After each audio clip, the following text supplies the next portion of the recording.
Bonjour à toutes et tous. Vous êtes incroyablement ponctuels, même Pia-Ims, nonobstant les problèmes sur l'autoroute. Bravo Madame la Présidente, c'était compliqué. Je suis toujours aussi jaloux d'être devant une salle aussi remplie à l'heure. C'est étonnant. Alors, l'an dernier, jour pour jour, le 4 novembre 2024, Donald Trump était élu président et on faisait tous ensemble une séance de thérapie collective. Un an après, ça va modérément mieux. Néanmoins, à l'heure où on se parle, la ville de New York est en train d'élire un immigré musulman qui veut rendre les bus gratuits et ouvrir une sorte de sécurité sociale alimentaire pour sa ville. Comme quoi, nul n'est jamais certain de l'avenir. Et c'est un peu le thème de cette année, puisqu'on a décidé de pousser un mot en 4 syllabes que je ne veux pas prononcer pour l'instant, car c'est Steve Gecko qui s'est entraîné toute la nuit pour le prononcer sans fourcher. Quelques petites nouveautés. Alors d'abord, la première nouveauté, c'est que le forum a investi, ils m'ont fait des fiches comme les présentateurs télé pour être certain que je n'oublie rien.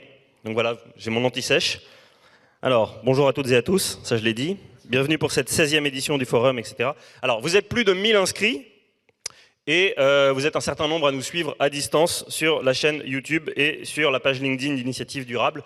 Merci à toutes et tous qui nous suivez. Il y a quelques petites nouveautés très particulières pour cette édition 2025. D'abord, à la sortie, juste derrière nous, vous avez l'exposition Vulnérable, qui est là notamment grâce à un des intervenants de cette première table ronde. Et vous verrez 18 portraits de dirigeants qui se mettent à nu, même habillés sous la photographie de Géraldine Arresté-Anou, et qui expliquent ce que le thème de la journée, dont je ne peux toujours pas dire le nom, leur évoque.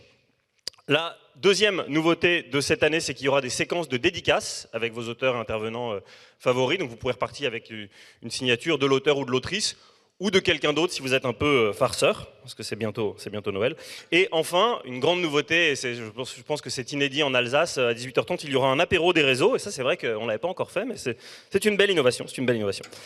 Et pour celles et ceux d'entre vous qui seront encore en forme à 18h30, on se retrouve ici même en salle Cassin pour la 3e conférence territoriale pour le climat organisée par l'Eurométropole de Strasbourg, que j'aurai le plaisir d'animer si je suis toujours vivant à 18h30. Par vivant, j'entends en forme évidemment. Voilà. Avant de commencer cette journée, un grand remerciement aux partenaires sans qui une journée de cette ampleur ne serait évidemment pas possible. Vous pouvez les applaudir très chaleureusement.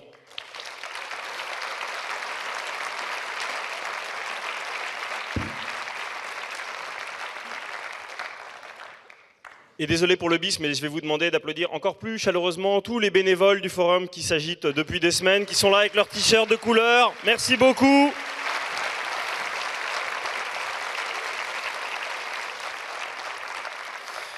Et on va ouvrir ce forum, et je voudrais que Steve Gecko et Christelle Joseph Monroy me rejoignent sur scène. Tous vos applaudissements pour la 3e fois quand même.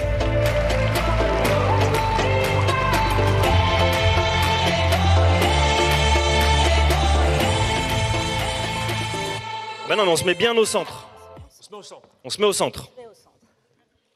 De la salle. Il n'y a pas de message politique. Je rappelle qu'on est à 4 mois des municipales, donc toute allusion politique aujourd'hui sera fortement prohibée, Steve.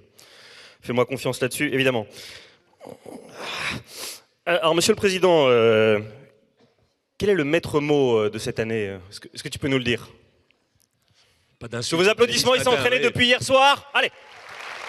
Ah, je me suis entraîné, mais c'est... Allez, Steve. Alors, permets-moi tout d'abord, cher Vincent, de faire mon job un peu de président quand même, quoi. Et le rôle et le travail d'un président, c'est avant tout de remercier.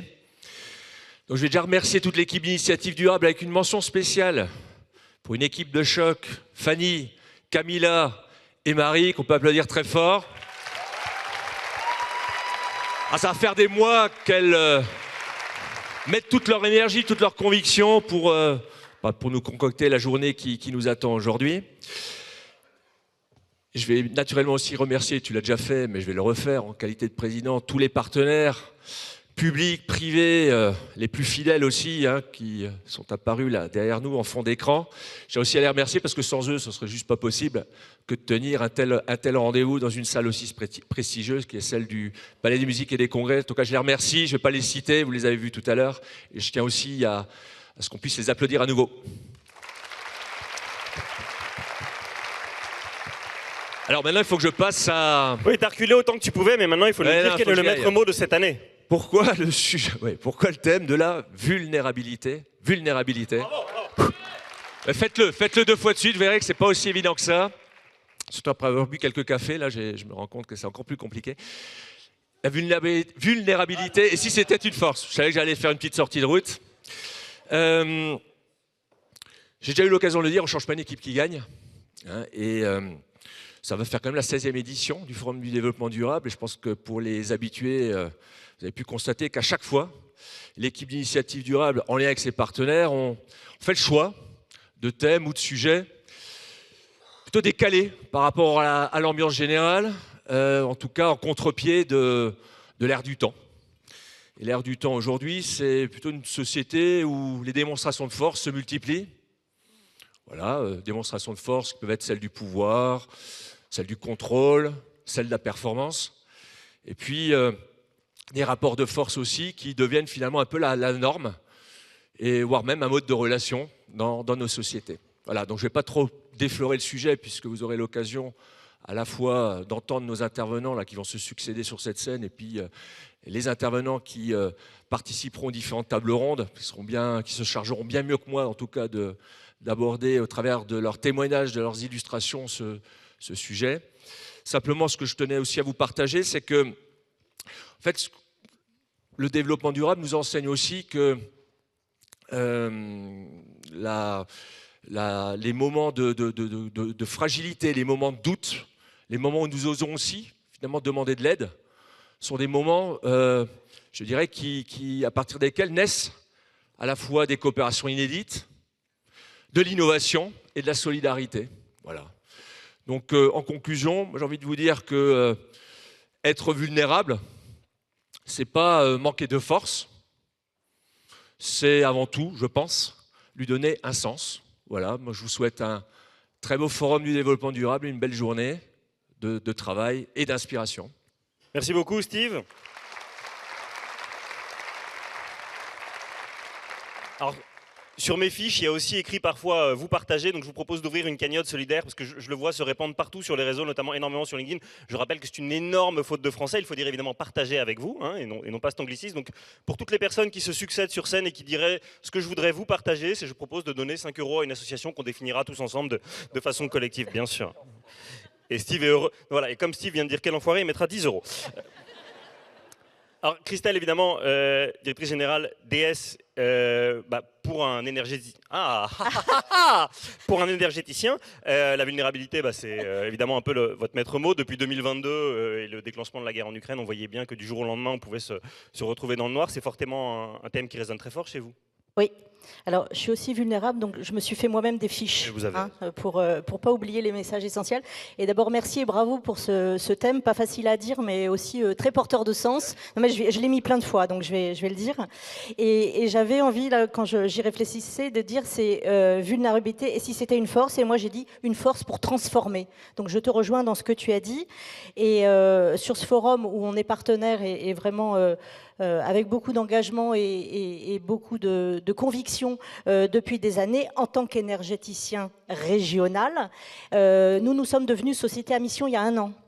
Et donc, je trouve très intéressant de pouvoir échanger autour de ce sujet qui nous concerne, la vulnérabilité. Donc, c'est vrai que c'est un mot un peu qu'on avait l'habitude plutôt d'associer à des mots d'inquiétude. Il est vulnérable, qui peut être perçu comme une faiblesse.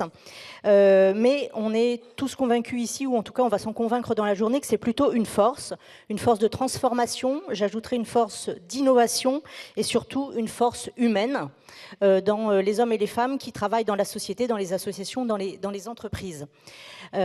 Donc ça, pour nous, en tant qu'acteurs de l'énergie, c'est une réalité qui est multidimensionnelle. Tu citais globalement l'approvisionnement énergétique qui peut être une source de vulnérabilité. Et je citerai aussi sur le plan social et sur le plan environnemental 2 thématiques de vulnérabilité qu'on peut avoir en lien avec l'énergie.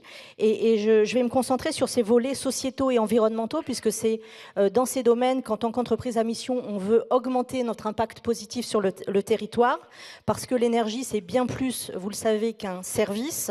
C'est quelque chose qui, sans qu'on s'en rende compte vraiment, chauffe nos écoles, alimente nos hôpitaux, fait tourner l'économie, que ce soit les artisans, les commerçants ou les entreprises, ou ce magnifique palais des congrès aujourd'hui. Et donc, quand l'accès à l'énergie devient quelque chose d'incertain, devient quelque chose de trop coûteux, insoutenable ou qui impacte l'environnement, alors c'est toute la société qui peut vaciller et qui peut être en vulnérabilité. C'est pourquoi favoriser une consommation qui soit sobre, la plus sobre possible, qui soit la plus décarbonée possible, c'est assumer pour nous une responsabilité forte face à ces différentes vulnérabilités en lien avec l'énergie. Donc, on a choisi de devenir entreprise à mission. C'est pas du tout un label. Quand j'essaie d'expliquer pourquoi, c'est pas du tout un label, c'est pas du tout un tampon. C'est vraiment un engagement fort pour une transition énergétique qui soit juste et durable. Il y a cette notion de durabilité, d'inscription dans le temps pour le territoire. Et notre vision, je vais dire en 4 points, autour de quoi elle s'articule en tant qu'entreprise à mission. Premièrement, alors là, comme j'ai que 2 mains, premièrement, je le fais comme ça, une énergie... Non, c'est bon, c'est bon. Une entreprise, il faut demander de l'aide quand on est vulnérable, mais là, ça va aller. Produire une énergie locale et décarbonée, pour ça, c'est une façon de contourner la vulnérabilité. Donc l'énergie a un rôle essentiel dans le changement climatique, plus besoin de le dire. Et donc, toutes les solutions pour produire une énergie en local, une énergie renouvelable, sont recherchées par notre entreprise, par le groupe ES, et notre production locale, qu'elle soit de la biomasse, de la géothermie, de l'hydraulique ou bien du photovoltaïque, dépasse aujourd'hui les 400 gigawattheures. Je ne sais pas si ça parle à tout le monde, mais c'est une partie importante. Et par ailleurs, évidemment, en France, on a une énergie très largement décarbonée sur le territoire grâce aux moyens de production français. Deuxièmement, on est là aussi pour, dans la vulnérabilité, essayer de soutenir et d'accompagner les territoires dans leur transition. Donc c'est les collectivités, les entreprises pour de l'énergie sobre et personnalisée et performante. Donc ça passe pour réduire l'empreinte carbone et donc réduire notre vulnérabilité environnementale, d'électrifier les usages, de produire, d'autoconsommer ce qu'on va mettre sur son toit avec du photovoltaïque, de faire de la mobilité électrique au lieu de la mobilité d'origine fossile. Troisièmement, d'encourager une consommation la plus responsable possible. C'est que chacun consomme moins et que chacun consomme mieux. Ça, c'est l'objectif. Et donc là, pour arriver à ces comportements vertueux, l'efficacité énergétique et la sobriété sont les 2 leviers. On y revient. Et ça, l'objectif, c'est d'avoir une logique et une justice sociale et une justice environnementale pour lutter contre la vulnérabilité. J'en suis à 5 fois sans l'écorcher. Et pour le dernier point, préserver les ressources et préserver la biodiversité. Donc là, c'est le regard sur l'environnement. Chaque décision qu'on prend, on veille à une utilisation raisonnée des ressources et préserver la biodiversité de notre beau territoire alsacien. Et je m'étais noté le même point que tu as cité. Pour moi, la vulnérabilité, c'est un moteur de coopération. C'est vraiment un moteur de coopération parce que c'est prendre conscience qu'on ne peut pas agir tout seul. Et dans les thématiques que je cite sur l'énergie, bien entendu, les élus, les entreprises, les associations, les citoyens, chacun a un rôle à jouer. Et donc, quand on prend conscience qu'on ne peut pas faire tout seul, on est plus ouvert à des coopérations. En croisant, en combinant nos expertises, nos vécus, nos contraintes aussi, on peut bâtir des solutions durables. Donc, ça devient un espace de coopération, un espace d'intelligence collective plutôt que de croire en une force unique et invulnérable.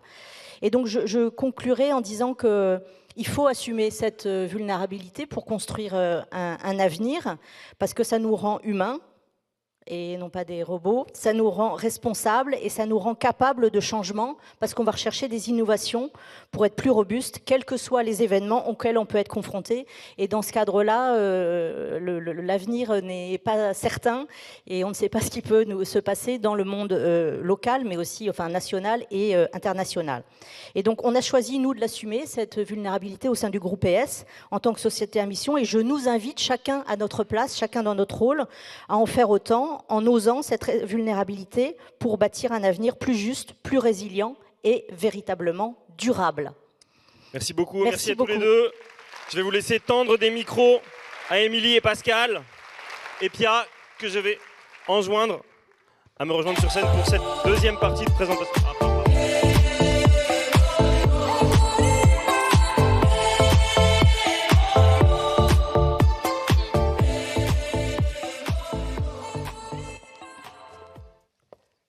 Bon, vous voyez ce que dit Steve, effectivement il y a toujours un côté un peu décalé. C'est vrai que là pour le masculinisme, je suis pas gagnant, le masculinisme qui domine aujourd'hui. Bah, ça va bien se passer, mais c'est bien la preuve qu'on vit en matriarcat. Donc je vais commencer avec vous. Émilie, vous êtes nouvelle au Forum des D, donc directrice régionale de l'ADEME Grand Est. Bon, depuis l'élection de Donald Trump, effectivement, avec les interactions qu'il y a eu dans le débat français, une douzaine de fois, il y a eu des amendements à l'Assemblée nationale qui ont demandé la mort de votre agence, et vous êtes toujours là. C'est la preuve que vous êtes extrêmement résilient et pas si vulnérable que ça. Donc, qu'est-ce que ça vous évoque, vous, ce thème de la vulnérabilité, vous qui avez l'art de passer entre les balles? Et plus globalement, comment est-ce qu'on surpasse ce backlash écologique, parce qu'on est d'accord qu'on vit tous un mauvais moment là? Alors, moi, je voudrais lutter un peu contre cette idée du backlash écologique, parce que finalement, nous, en tant qu'opérateurs de l'État, ce qu'on voit au quotidien, c'est plutôt toujours plus de porteurs de projets qui viennent nous voir avec des projets toujours plus ambitieux. Donc moi, je voudrais un peu lutter contre ce pessimisme ambiant et dire qu'il y a des porteurs de projets. Et cette année, là, en 2025, on va opérer plus de 3 milliards d'euros de financement de l'État sur la transition écologique. Donc c'est quand même des financements très conséquents. Donc voilà, moi, je veux retenir plutôt cet aspect positif. Alors sur la vulnérabilité, c'est vrai qu'on pense souvent au sujet de l'adaptation au changement climatique et les événements extrêmes qu'on voit régulièrement maintenant nous invitent aussi à s'adapter de plus en plus. Donc que propose l'ADEME face à ça? Peut-être rappeler, parce qu'on entend beaucoup de choses sur l'ADEME, que fait l'ADEME? Donc l'action de l'ADEME, c'est déjà un continuum d'intervention qui va de l'expertise au financement de projets en passant par la mise en réseau d'acteurs, l'accompagnement aux stratégies. En matière d'adaptation, on s'adresse à la fois aux entreprises et aux collectivités territoriales. On propose en particulier des méthodologies. Donc, pour les entreprises, on propose des diagnostics de vulnérabilité qui sont opérés par nos relais que sont les CCI et la Banque publique d'investissement. Et puis, on propose donc la méthodologie OCARA et la méthodologie Acte pas à pas qui permet d'aller vers des plans d'action. Pour les collectivités, on a la méthodologie TACT pour trajectoire d'adaptation au changement climatique pour les territoires, qui est la méthodologie de référence du plan national d'adaptation au changement climatique. Il y a déjà 14 territoires en Grand Est qui ont été accompagnés avec cette démarche. Et puis, avec le CEREMA, l'ADEME est le binôme porteur de la mission adaptation, qui est aussi prévu au plan national d'adaptation au changement climatique, et qui permet d'être la porte d'entrée pour orienter les collectivités qui ont un besoin en termes d'adaptation et qui ne savent pas forcément à qui s'adresser, à quel opérateur de l'État s'adresser. Donc, c'est vraiment ce sujet d'orientation des collectivités. Mais on parle de vulnérabilité, je voudrais aussi adresser un autre aspect de la vulnérabilité, qui est la vulnérabilité économique. Nous, à l'ADEME, on porte l'idée que la transition écologique, c'est aussi un moyen de lutter et de réduire nos vulnérabilités économiques. Parce que quand on décarbone un réseau de chaleur urbain, par exemple, c'est moins d'énergie fossile à importer, c'est des prix maîtrisés de l'énergie sur le long terme pour les habitants qui sont raccordés à ce réseau, qui sont ainsi à l'abri des variations de prix liées aux soubresauts géopolitiques. Quand on décarbone une industrie, qu'on l'insère dans des réseaux d'écologie industrielle ou d'économie circulaire, on l'implante durablement sur le territoire.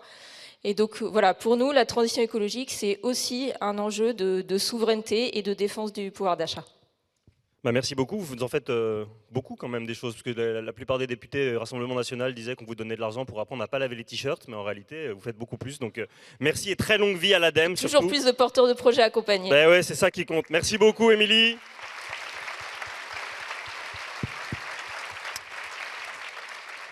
Une autre nouvelle avec nous, Pascal, pour la région Grand Est.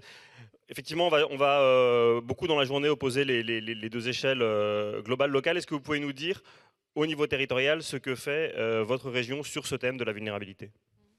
Oui, merci. Donc, effectivement, il s'agit de la région Grand Est, ce vaste espace habité par 5,5 millions d'habitants. Et quand on parle de vulnérabilité, notre premier souci à nous en tant que collectivité, c'est bien de protéger les populations face à tous les aléas climatiques attendus. On sait que notre région sera impactée plus ce que d'autres régions, par notre côté continental, etc., etc. Vous savez très bien ce qui nous attend. Et notre rôle, évidemment, je le disais, est de protéger nos populations. Je prends un seul exemple, celui de la vulnérabilité aux inondations, la question de l'eau. Ce sont 500 000 personnes qui, en Grand Est, vivent dans des zones inondables. Voilà, je ne prenais qu'un sujet. Donc le premier sujet pour nous, c'est évidemment de préparer notre territoire et nos populations à vivre mieux et se dire que cette vulnérabilité, finalement, on va en faire une opportunité et on va aller autour de 2 maîtres mots, mais qui ont été déjà évoqués dans les mots d'introduction du président et de la directrice. Le premier mot, c'est l'innovation. Innovation. Je prends encore une fois qu'un exemple. On a, sur la question de l'eau toujours, un aquathon qui va se tenir ce week-end à Strasbourg, à la Maison de Région, organisé par notre pôle de compétitivité Aquanova, avec le support de notre école d'ingénieurs, l'ENGES. Eh bien, je crois que c'est un exemple typique où on aura donc 130 personnes qui vont réfléchir en 48 heures à des solutions à trouver, etc. Donc ça, c'est de l'innovation. Il y a d'autres, enfin j'aurais 3 minutes, je suis très frustrée. Énormément d'exemples dans ce sens. Parlez-en à Steve, je ne suis pas responsable. Et le deuxième maître mot, c'est la collaboration, bien évidemment. Et là aussi, un exemple. On avait écrit notre feuille de route d'adaptation au changement climatique et on l'a transformée en un vaste partenariat avec 30 partenaires autour d'un grand programme qui s'appelle le Life Adapt Est. Donc adaptation de la région Grand Est, 30 partenaires, organismes, agences de l'État, dont l'ADEME fait partie bien évidemment, partenaires comme l'Eurométropole de Strasbourg, collectivités, entreprises, etc., autour de cette thématique de l'adaptation, un programme sur 9 ans. Et qu'est-ce qu'on va faire dans ce programme? On va engager 40 exploitations agricoles sur la régénération de l'eau, on va engager on va essayer de construire une trentaine de bâtiments résistants qui seront des pilotes au changement climatique. Les forêts prendront leur part, etc., etc., etc. Je ne peux pas tout détailler, mais c'est ça aussi, c'est vraiment ces 2 maîtres mots. La vulnérabilité, ça doit nous rendre innovants, de nouvelles méthodes de collaboration à la clé, donc la collaboration et surtout vraiment se dire que, allez, on va faire de cette contrainte une opportunité. Merci beaucoup. Et vous avez vu que des 4 premiers orateuristes, vous avez été la seule à respecter exactement la contrainte horaire. Merci infiniment et puis merci beaucoup pour tous ces projets très concrets. Dernier et non des moindres intervenants de la matinée, un pilier en fait de soutien à l'initiative durable. Je crois même savoir que vous n'êtes pas pour rien dans le fait que nous soyons réunis dans cette salle du Palais de la Musique et des Congrès. Donc merci beaucoup, Madame la Présidente de l'Eurométropole. Pia Ims, évidemment, l'Eurométropole a porté un plan climat qui a en toile de fond cette question de la vulnérabilité. Donc dites-nous pour conclure, comment est-ce que ce mot résonne chez vous? Oui, bonjour à tous et à toutes. Ravi d'être là. Effectivement, l'Eurométropole, partenaire historique de ce Forum Développement Durable. Alors, effectivement, à l'Eurométropole, un plan climat existait depuis 2019. Néanmoins, quand on fait un diagnostic territorial, on se rend compte qu'il faut l'actualiser, le renforcer ses ambitions. Et nous avons déclaré l'état d'urgence climatique. Et pour moi, ça voulait dire simplement il est urgent d'agir. Il est urgent de réussir et la transition économique et la transition écologique. Et c'est avec vous, les acteurs économiques dans la salle, que nous pouvons que réussir ensemble. Si nous sommes vulnérables au niveau des entreprises, de la société et du territoire, nous ne pouvons réussir que ensemble. Et donc, pour nous, la métropole, qui est un grand donneur d'ordre, une commande publique importante, c'est plus de 300 millions d'euros d'investissement par an qui profitent à 80% à des entreprises locales. Ça, c'est déjà une très grande satisfaction en tant que donneur d'ordre pour des travaux et des marchés. Et je pense particulièrement à des réseaux de chaleur. Il y en a à Strasbourg-Centre, à Strasbourg-Ouest. Les communes du Nord nous en demandent et les communes du Sud également. Les travaux sont en cours, ça se voit, ça a été dit. C'est ça aussi, de manière très concrète, offrir des énergies plus décarbonées. et un pouvoir d'achat aux ménages et se garantir une souveraineté nationale en passant. J'insisterai aussi sur un urbanisme et un habitat qui intègre des critères environnementaux de plus en plus importants. L'eau et l'assainissement, on vient d'en parler, garantir la qualité de l'eau, mais aussi lutter contre les inondations. Ce n'est pas simplement construire des digues, et c'est des investissements conséquents, protéger la population par toute une série de dispositifs et travailler avec les agriculteurs qui bénéficient de paiements pour services environnementaux pour lutter contre les coulées de boue. C'est ça, des territoires vulnérables. Je pense beaucoup à l'économie sociale et solidaire que nous soutenons de manière très conséquente et qui travaille sur une économie circulaire où la valorisation des déchets, des matériaux et même des matériaux du BTP permettent là aussi de dire que voilà, les matières jetées peuvent être réinjectées. C'est une réalité aussi pour l'économie, pour l'énergie fatale. La chaleur fatale peut être réinjectée. C'est notre beau projet d'une société d'économie mixte calorique transfrontalière. Voilà des exemples très concrets, sans oublier l'accompagnement des entreprises sur la responsabilité sociale et environnementale. IDEA-Alsace en est un partenaire pour qu'ensemble nous puissions quand même progresser et nous sentir mobilisés avec cette envie d'agir. C'est là qu'on se sent collectivement moins vulnérables parce que nous sommes dans l'action et nous ne pouvons qu'avancer positivement. Merci beaucoup pour ces mots de conclusion très encourageants. Merci à toutes les trois. Je vous récupère celui-là pour mes intervenants. Et je vais vous laisser aller dans la salle. Hop.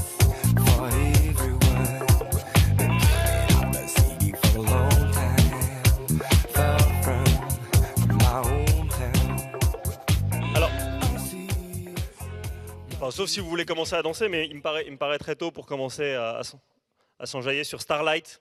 Pour les plus vieux d'entre vous, vous aurez reconnu ce merveilleux morceau. Vous savez qu'en général, la plénière d'ouverture, comme le disait Steve, c'est le point de vue d'avoir deux regards un peu décalés. L'an dernier, on avait l'entrepreneur de la mode, Thomas Huriez, qui a fondé la marque 1083, et l'ancien président du muséum, Gilles Boeuf. On avait trouvé que c'était un tandem qui se répondait bien, le fait d'avoir une personne issue de la science et quelqu'un du monde économique. Donc on a renouvelé l'expérience cette année. Comme on a pris un tout petit peu de retard, je ne vais pas élaborer plus amont et je vais vous demander de réserver un petit tonnerre d'applaudissements pour ceux qui attendent depuis une bonne demi-heure, Madame Déborah Pardo et Monsieur Alexandre Payon.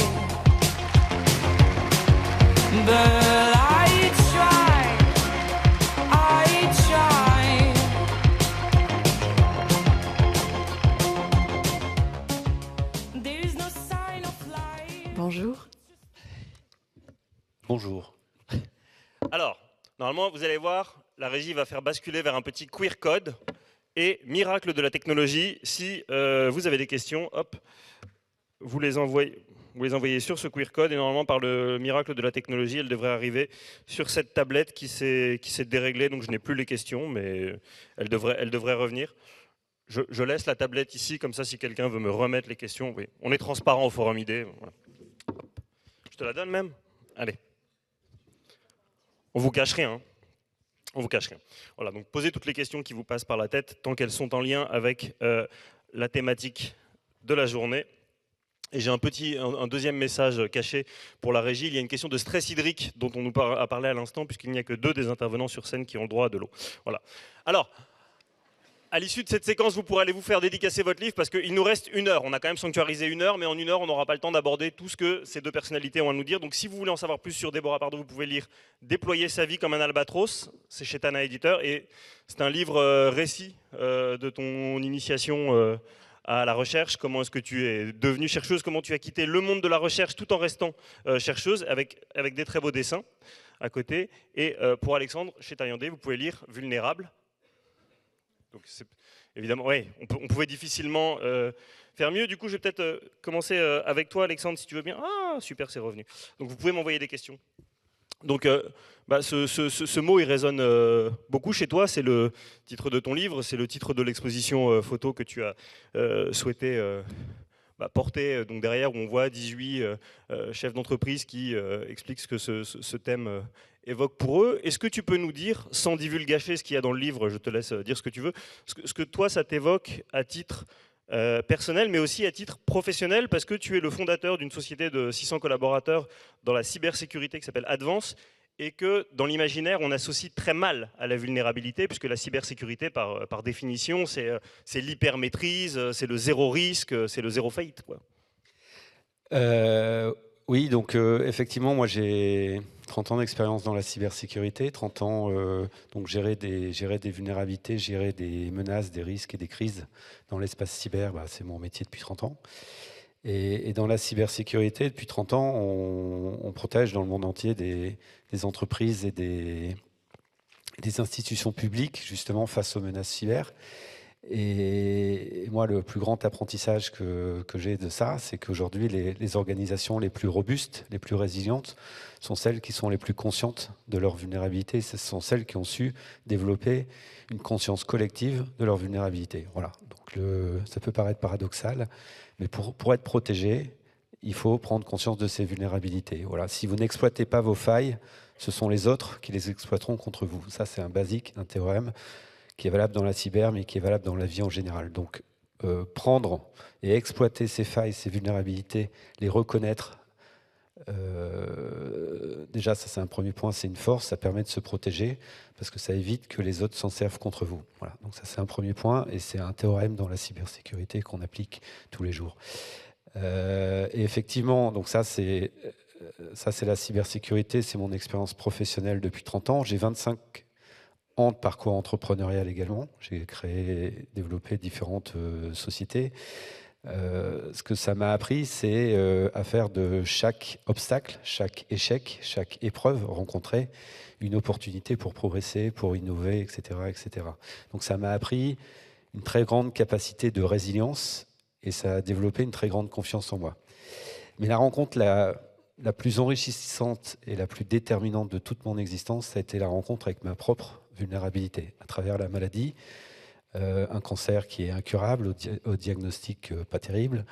Ce que ça m'a appris, c'est... Alors, mon premier réflexe, ça a été de renfiler ma cape d'entrepreneur, de super combattant, et de repartir au combat en disant celui-là, je vais me le faire aussi. Voilà. Donc, armé de ma confiance, armé de mes fortes capacités en résilience, je suis entré en combat dans un premier temps, et c'est le réflexe qu'on a tout en résistance contre cette maladie, dans le combat contre cette maladie, jusqu'à me rendre compte au bout de quelques mois que ce combat était vain, en fait. Jamais je gagnerais ce combat. Et là, il s'est opéré un processus une petite phase de dépression pendant quelques semaines, mais qui a été assez rapide. Il s'est opéré un processus de détachement, en fait, et d'acceptation. Et en fait, j'ai découvert que plus fort que la résilience, il y avait l'acceptation. Parce que quand on arrive dans ce stade d'acceptation, on ne fait plus contre, on fait avec. Et ça change tout. Et aujourd'hui, la maladie, elle fait partie de moi. Voilà, elle fait partie de moi. J'ai des milliards de cellules qui sont en bonne santé. J'ai quelques cellules qui ont dégénéré. Et ce n'est pas ces quelques cellules qui vont m'empêcher de vivre. Voilà. Donc, effectivement, ce que m'a apporté...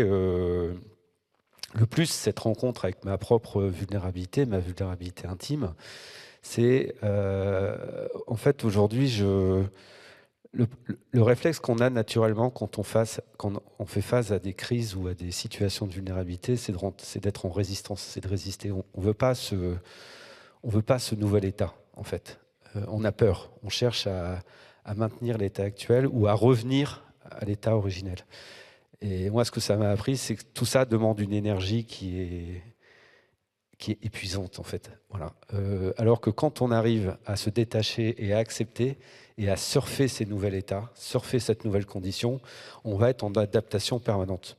Et moi, aujourd'hui, je suis passé à ce stade-là, en fait. La vulnérabilité, c'est une opportunité permanente, parce que des situations de vulnérabilité individuelle, collective, on en rencontre tous les jours dans nos existences personnelles, professionnelles, sur des échelles de 1 à 10, et de savoir surfer sur ces vulnérabilités pour les transformer en force de coopération, d'innovation, tout a été dit, c'est une sacrée compétence en fait. Voilà. Et c'est quelque chose qui, au final, nous élève individuellement, collectivement.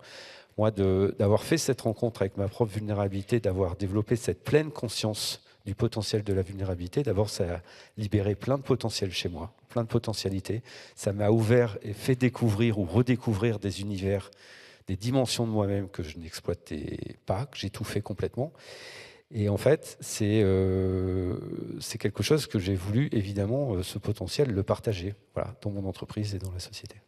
Et effectivement, tu racontes ce parcours sans artifice, sans effet de manche dans ton livre, en racontant qu'en fait on est un peu tous le vulnérable de quelqu'un d'autre, puisque un matin tu te rends effectivement au centre d'oncologie et puis tu croises un sans domicile fixe qui te dit bonjour, comment ça va, tu lui dis bah j'ai un cancer, et lui te dit aïe, bon courage, et tout d'un coup effectivement il y a une inversion des figures construites, puisque toi tu es cet entrepreneur à succès avec tes centaines de salariés, tes millions d'euros de chiffre d'affaires, et c'est lui qui te dit bah bon courage parce que c'est toi qui vas passer une mauvaise journée. Juste avant de passer à Déborah, je voudrais revenir sur ce que tu disais sur la question de la cybersécurité en disant il faut accepter nos failles.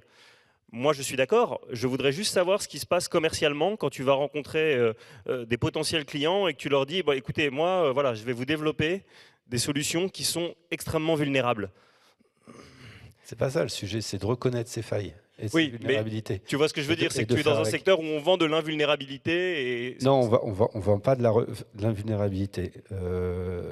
Il est vain d'exclure, d'éliminer toutes les vulnérabilités d'un système d'information, comme de toute façon, comme la vie, les systèmes d'information numériques sont vulnérables par nature. Voilà. Donc, ce qu'on vend, c'est pas l'invulnérabilité, c'est la robustesse, la résilience. Je le redis, les organisations les plus robustes, les plus résilientes sont celles qui ont une culture, une conscience collective partagée de la vulnérabilité. C'est quand on prend conscience de ces vulnérabilités qu'on va opérer, mettre en place les process qui vont permettre de se protéger. Et en fait, ce qu'on peut voir, comme ça je fais le pont avec l'expo qu'il y a dehors, c'est qu'en réalité, c'est éminemment partagé. La vulnérabilité, c'est quelque chose de relativement universel. Là, les 18 chefs d'entreprise, ils ont tous des choses à dire sur le sujet, alors qu'ils n'ont peut-être pas grand-chose à dire sur la performance. La vulnérabilité, c'est universel, c'est propre à la vie sur Terre depuis 3 milliards d'années. Voilà. Donc c'est ça, Déborah nous en parlera très bien. Tu as vu, j'ai fait la transition. Il faudra me dire. Non, enfin, on est tous vulnérables. Vous êtes vulnérables, je suis vulnérable. On est vulnérable, on vit vulnérable, on meurt vulnérable. Les deux moments où on est le plus vulnérable dans la vie, pour un humain, c'est l'instant qui suit la naissance et l'instant qui précède la mort. C'est les deux moments où on est au top de notre vulnérabilité, où on est le plus vulnérable. Entre les deux, c'est une courbe qui évolue selon notre parcours de vie, selon notre environnement familial, social, professionnel, etc. Et moi, ce que ça m'a appris aussi, c'est que donc on est vulnérable, nos territoires sont vulnérables, notre planète est vulnérable, nos démocraties européennes sont extrêmement vulnérables et extrêmement attaquées aujourd'hui. Plus on prend conscience de cette vulnérabilité, plus cette conscience, on la partage, et plus on est en capacité d'agir et d'y répondre et de se protéger.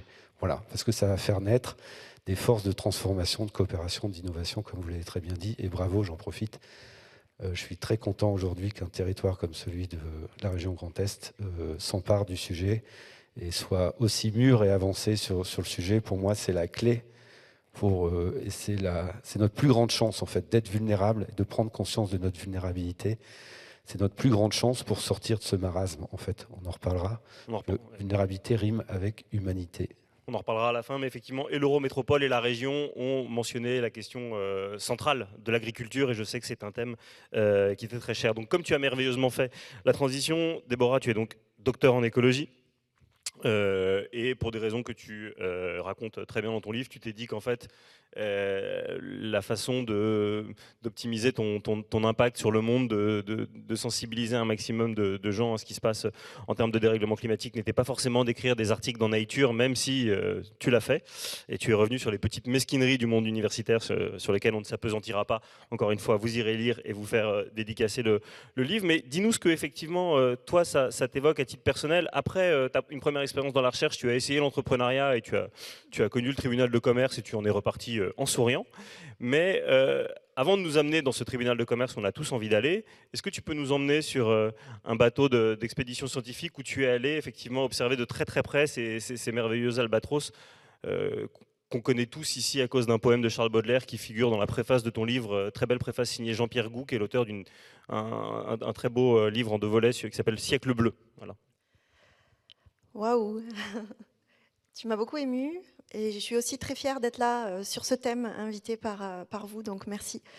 Oui, moi je suis déterre depuis que je suis toute petite pour comprendre le monde naturel qui m'entoure. Alors ça a commencé par fouiner les insectes, puis les oiseaux, les choses qu'on a les plus proches de nous, jusqu'à partir sur le Marion Dufresne 3 mois en isolement complet dans une cabane à Kerguelen avec des gens que je ne connaissais pas, et travailler sur ces oiseaux incroyables que sont les albatros, donc les plus grands oiseaux du monde, 3,70 m d'envergure. Je ne sais pas combien il fait le canap, mais il doit faire 2 mètres, donc peut-être le double. Juste pour que vous voyez de quoi on parle. Les albatros, ils vivent uniquement dans les 40e, enfin la plupart des albatros, dans les 40e rugissants, les 50e hurlants. Donc vous voyez déjà comment on appelle ces zones. C'est les zones où il y a les tempêtes les plus fortes du monde. Et la première fois que je les ai vus en vrai, depuis la passerelle du Marion Dufresne avec mes jumelles, moi j'avais envie de mourir tellement j'avais le mal de mer. Et eux, ils passaient tranquilles, sans broncher, en utilisant la force du vent, avec une grâce indescriptible pour raser la surface des vagues colossales avec la pointe de leur aile. Et là, je me suis dit, waouh, ça c'est mon sujet de thèse, mais c'est pas juste ça en fait. Donc, en travaillant avec eux, je me suis rendu compte à quel point ils étaient puissants par rapport à la puissance de l'environnement autour d'eux. Donc, ils savent s'adapter et c'est naturel pour eux de s'adapter à ces conditions-là. Et puis, en même temps, donc je vous l'ai décrit là, ils habitent à l'autre bout de la planète. C'est l'espèce sauvage la mieux étudiée au monde grâce à des bagues métal qu'on pose sur eux. Et c'est la famille d'oiseaux la plus en danger d'extinction au monde, alors qu'ils sont hyper loin de nous. Et là, les gens, ils ne comprennent pas. Ils me disent, mais pourquoi ? Parce qu'en réalité, l'IPBES, l'équivalent du GIEC, donc le GIEC, c'est les scientifiques sur le climat, l'IPBES, c'est sur la biodiversité, la même chose. C'est beaucoup plus récent, c'est arrivé 30 ans plus tard. Leur premier rapport, il date de 2019, il montre 5 causes d'extinction sur la biodiversité. Le climat, qui en est une et qui prend toute l'énergie autour de nous.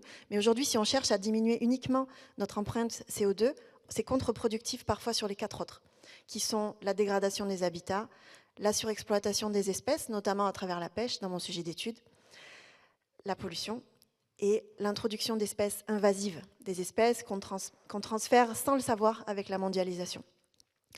Je vous dis ça parce que je me suis acharnée pour rentrer dans le moule de la bonne chercheuse, publish or perish, où il faut publier un max dans des revues les plus cotées possibles pour avoir un poste permanent plus tard.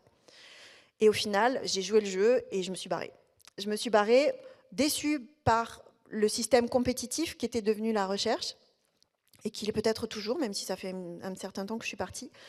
Déçue par des histoires féministes. Hein. Enfin, c'est beaucoup d'hommes qui sont dans les postes permanents. En biologie, beaucoup de jeunes femmes qui arrivent et qui font le terrain et qui ne sont pas super bien traitées parfois. Et surtout, déçue par le manque d'impact. Parce que j'avais beau publier des articles hyper chiadés au niveau modélisation mathématique, où on voit clairement qu'est-ce que c'est qui fait diminuer les populations, notamment l'effet conjugué de la pêche industrielle et du climat. Et au final, qu'est-ce qui se passe ? Rien. Donc je me suis dit, je quitte. Je me suis formée au leadership à ce moment-là sur une expédition en Antarctique avec que des femmes, où j'étais la seule française, on était 5 de moins de 30 ans. Et je me suis pris une énorme claque. Et quand je suis descendue de ce bateau, où on a passé 1 mois avec 80 femmes de 16 pays, je suis descendue de ce bateau, je me suis dit, je quitte la recherche, c'est sûr, parce qu'on m'a fait comprendre que j'avais des capacités de communication pour une scientifique qui était rare et que c'était ma force. Et il fallait que je puisse investir là-dedans. Donc qu'est-ce que j'ai fait ? J'ai créé mon entreprise. Et là, tu ne pouvais pas savoir par anticipation. Non, mais je me suis dit, c'est la liberté ultime, mais pas vraiment. Donc, qu'est-ce qui s'est passé ? J'étais convaincue qu'il fallait plus de leadership. J'étais convaincue qu'il fallait aider notamment les femmes à trouver la force de créer des entreprises à impact qui sont pleinement alignées avec qui elles veulent. Donc, j'ai créé 2 structures. Une association qui s'appelait Earthship Sisters. Peut-être quelqu'un a entendu parler. Oui ? Et une SAS, dont l'actionnaire unique était l'association, donc un hybride juridique. Je me suis bien pris la tête pour créer ça. Et puis, au bout d'1 an, mon associé s'en va par mail, pendant que j'étais en mission en Antarctique. C'était classe. Puis, paf, le Covid. Et puis j'enchaîne. Donc, développement d'un modèle économique le plus résilient possible, avec un triple source de revenus pour que ça marche. Des financements publics, des financements privés, et les participantes qui rentraient dans notre incubateur pendant 9 mois avec 3 périodes de navigation pour révéler leur leadership. Et puis donc, les uns me reprochaient de devoir payer et du coup rentrer dans une forme de clientélisme très exigeant. Les autres me disaient, mais attends, tu es d'intérêt général, mais du coup tu fais payer les gens. Bah oui, parce que tu me dis, fais gaffe, les subventions, elles vont baisser. Et les mécènes qui s'invitaient avec leur petit drapeau dans tous les événements, alors qu'on avait demandé 50 000 et ils nous donnaient 10 000. Donc c'était hyper dur, jusqu'au jour où j'ai enfin compris, AVC de ma DG, ma responsable pédagogique ulcère à l'estomac. Je me dis, bon, c'est pas possible. C'est pas possible, surtout que j'étais dans des structures d'accompagnement où très masculine, hein. J'étais la seule nana, j'étais la seule en asso, où les mecs ils me faisaient chialer à chaque fois qu'ils me coachaient parce qu'ils disaient mais en fait tu vois pas que tes enfants ils auront rien parce que l'association ça vaut rien, ça n'a pas de capital, et puis ils disaient mais pourquoi tu es en colère? J'ai dit mais je suis pas en colère, c'est toi qui me mets en colère à force de me dire que je suis en colère. Non, écoute ma façon de voir les choses différemment. Enfin bon, je vous passe un petit peu toutes ces étapes parce que au final j'ai fermé, j'ai déconstruit, et c'était très dur de déconstruire. Tout le monde est parti avec ses avantages, et moi, en tant que présidente, j'avais rien. Donc tribunal, avec le sourire moyennement, avec mon petit dossier toute seule, Madame Pardo, levez-vous, oui. Et depuis que j'ai fermé, je revis. Donc c'est aussi cool d'échouer, dans le sens où cet échec n'est pas un échec. En tout cas, une phrase que je retiens, c'est « si tu échoues, échoue vite ». Parce que rester enlisé dans un truc qui n'est pas juste pour toi, c'est pas bon. Donc voilà, depuis je suis revenue aux Albatros et je vous en raconterai plus tout à l'heure.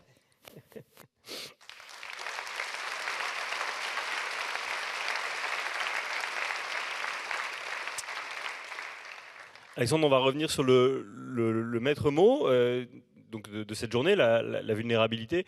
Je crois que je le répète ici chaque année, mais Albert Einstein disait qu'il est plus facile de briser un atome qu'un préjugé. Et nos préjugés sur la vulnérabilité, c'est que c'est extrêmement négatif. Déborah vient d'évoquer effectivement les codes du masculinisme, mais c'est associé à effectivement un monde très féminin. C'est pas bien de montrer ses émotions. Il faut être un bonhomme. Il faut être en inox. Et la plupart des grandes figures qu'on a aujourd'hui prétendent être dans des entreprises zéro défaut, zéro retard, zéro accident possible. On pense à la figure messianique, comme ça, là on l'entend un peu moins heureusement, mais pendant un an on a beaucoup vu ce garçon qui s'appelle Elon Musk, qui effectivement prétend lui être complètement invulnérable et même la Terre n'est plus son terrain de jeu, il faut aller beaucoup plus loin. Quand on a des personnes qui sont à ce point-là dans le déni d'un certain nombre d'effondrements. Déborah vient de mentionner l'IPBES qui montrait bien qu'à côté du CO2, il y a beaucoup de choses qui sont vraiment en train de s'effondrer. Tu parlais de l'importance de l'acceptation et de la prise de conscience. Où elle est venue comment est-ce qu'elle est venue chez toi et comment est-ce que tu arrives à convaincre d'autres de faire un pas? Tiens, j'ai d'abord une petite question à te retourner. Ah, moi? Ouais. Ça fait, je crois que la vie est apparue sur Terre il y a 3 milliards d'années. Update, nouvel article. Là, je demande l'appel à un ami. 4,2, nouvel article qui vient de sortir. 4,2 milliards d'années. 4,2 milliards. J'avais bien choisi mon ami. Ouais, vas-y. Ouais. Après ces 4 milliards d'années de vie sur Terre, il y a combien d'espèces invulnérables?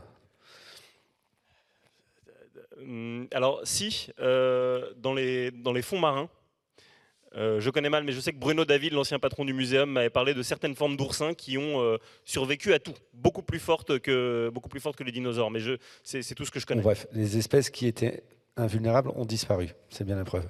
Voilà. Donc l'invulnérabilité ne mène pas à la. Voilà. C'est l'adaptabilité. N'importe quel biologiste, spécialiste du vivant, vous expliquera que la capacité des espèces à résister dans le temps et à traverser toutes les périodes du temps et toutes les épreuves, parce que la vie c'est fait de haut et c'est fait de bas, de bons moments, de mauvais moments, il faut l'accepter. C'est la capacité à s'adapter. Voilà, c'est pas le fait d'être le plus fort, c'est pas le fait d'être le plus intelligent, c'est les espèces les plus adaptables, voilà, qui vont survivre et être capables de, comme je le disais tout à l'heure, de surfer sur les événements, qu'ils soient positifs ou négatifs. Vas-y. Poons, la survie du plus fort, cette phrase qu'on a attribuée à Darwin, c'est faux.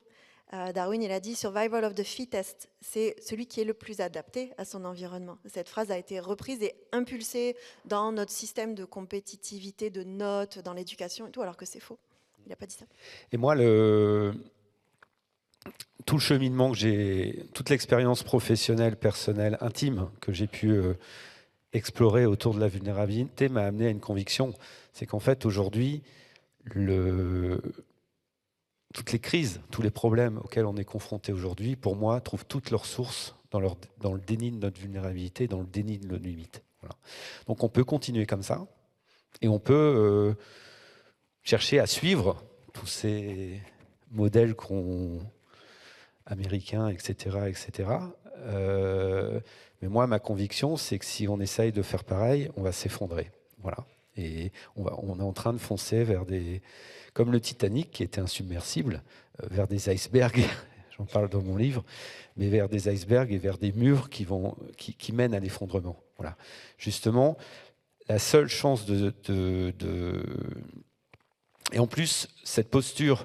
Donc pour moi, en fait, aujourd'hui, tout ça pour dire que cette posture de personne toute puissante, d'homme fort, où il faut cacher sa sensibilité, etc., voilà où ça nous mène. Ça mène à toutes ces crises.